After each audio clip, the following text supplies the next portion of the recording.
মানুষ যে শুনবে জানাজা শুরু হয়েছে সেই ব্যবস্থাটা এখানে নাই।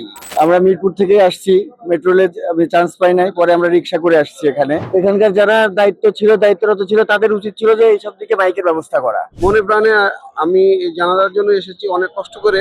আজকে দেশনেত্রী বেগম খালেদা জিয়ার জানাজা উপলক্ষে আমরা মিরপুর 10 নম্বর থেকে এসেছি। মনে প্রাণে আমি এই জানাজার জন্য এসেছি অনেক কষ্ট করে।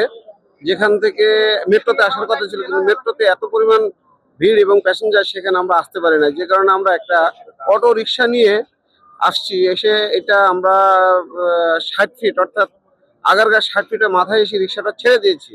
এই পায়ে হেঁটে ঘুরতে ঘুরতে আমরা এই পর্যন্ত এসে দাঁড়াইছি। এখানে এসে দেখলাম কি যে আসলে মূল জানাজার যে অনুষ্ঠান সেখানে আমি দাঁড়িয়ে আছি, কিন্তু তার যে মাইকিং ব্যবস্থা, অর্থাৎ মানুষ যে শুনবে জানাজা শুরু হয়েছে সেই ব্যবস্থাটা এখানে নাই।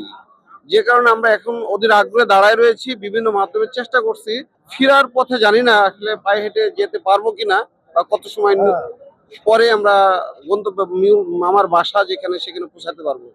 এজন্য আমার মনে হয় যে রাষ্ট্রীয় ব্যবস্থা যারা আছেন বা ছিলেন তাদের উচিত ছিল যে মাইকিং ব্যবস্থাটা অন্ততপক্ষে শেওড়াপাড়া এই মিরপুর যে রোড, যেটাকে ফার্মগেট মিরপুর রোড বলে হয়, এইটা অন্ততপক্ষে শেওড়াপাড়া আগারগাঁ পর্যন্ত এক্সটেনশন করা, সাউন্ডিং ব্যবস্থাটা অথবা মেট্রো রেলের যে মাইকিং ব্যবস্থা আছে সেটা কানেক্টিং করে দেওয়ার একটা ব্যবস্থা করতে পারতো রাষ্ট্র, সেটা করে নাই। এজন্য আমি আন্তরিকভাবে দুঃখিত। আমরা মিরপুর থেকে আসছি, মেট্রো রেলে আমি চান্স পাই নাই, পরে আমরা রিক্সা করে আসছি। আসার পরে যেটা দেখতেছি যে আসলে এদিকে মাইকের কোনো ব্যবস্থা নাই। এখানকার যারা দায়িত্বরত ছিল তাদের উচিত ছিল যে এইসব দিকে মাইকের ব্যবস্থা করা।